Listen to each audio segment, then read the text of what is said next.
घरकुलाचा दुसरा हप्ता रखडल्याने लाभार्थ्यांची घरकुलाची कामे रखडली आहे। त्यामुळे संतप्त झालेल्या घरकुल धारकांनी पंचायत समितीवर येऊन ठिय्या आंदोलन केले।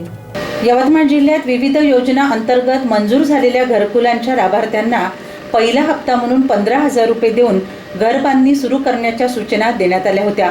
त्यानुसार अनेक लाभार्थ्यांनी कर्ज काढून वीट, सिमेंट, गज व इतर बांधकाम साहित्य खरेदी करून काम सुरू केले।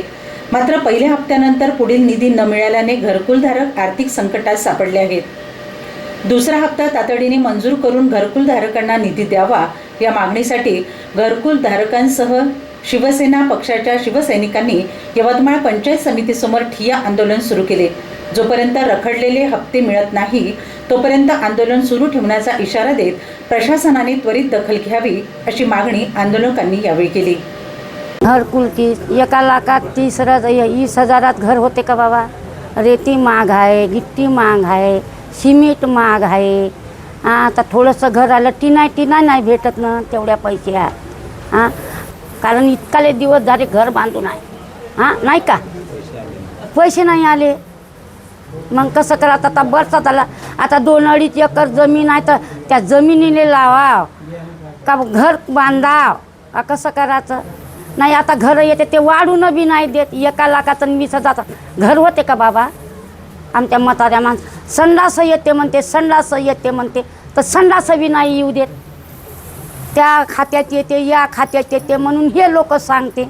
आता कोण्या खात्यात येते कोण? आम्ही तेवढं शिकलो नाही। मी घरकुलाचे पैसे आले नाही, दुसऱ्यापासून काढले व्याजानं पैसे। काही काल एक माणूस आला माझ्या घरी, वाढचे पैसे देतं की नाही म्हणे। मी त्यांना सांगितलं बा पैसे ते याचे आहे म्हणलं, आता भेटन मग देतो म्हणलं। नाही पाहिजे म्हणे, तारीख सांग म्हणे। आता तारीख कशी सांगायची त्यांना? तर मी माझ्या बहिणीच्या कानातली विकले आणि त्यांना पैसे दिले।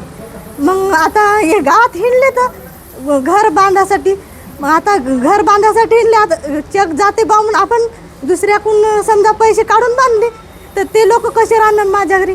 विटावाले आले ते म्हणे पैसे ठेवत नाही म्हणे तुमचे म्हणे। आता मग आम्ही काय करायचं?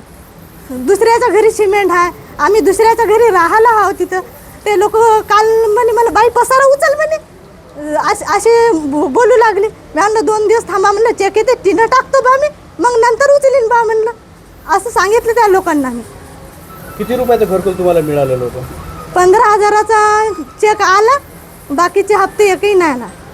या ठिकाणी घरकुलचे पंतप्रधान आवास घरकुल योजनेचे पैसे लाभार्थ्यांना पहिला हप्ता मिळाला नाही, दुसरा मिळाला काहींना, तिसरा मिळाला नाही आणि जवळपास फेब्रुवारी महिन्यापासून या हप्ता यांनी वितरित केला नाही।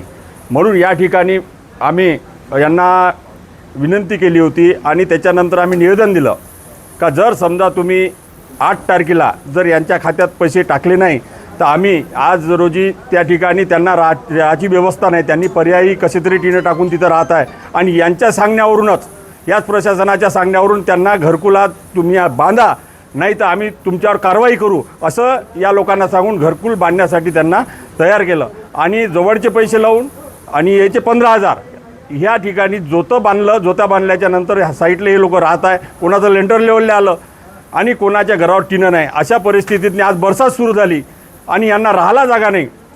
अशा वेळेस या लोकांना आम्ही सांगितलं जर टाकलं नाही तर आम्ही तुमच्या पंचायत समिती जिल्हा परिषदमध्ये येऊन वास्तव्याला राहू, हे आम्ही त्यांना सांगितलं होतं। म्हणून या ठिकाणी आम्ही ठिय्या आंदोलन शिवसेनेच्या वतीनं या ठिकाणी आयोजित केलं आणि जोपर्यंत यांच्या मागण्या पूर्ण होत नाही तोपर्यंत आम्ही हे आंदोलन आमचं असंच चालू ठेवू आणि जोपर्यंत हे पैसे देणार नाही तोपर्यंत आम्ही तर मुक्कामी राहू।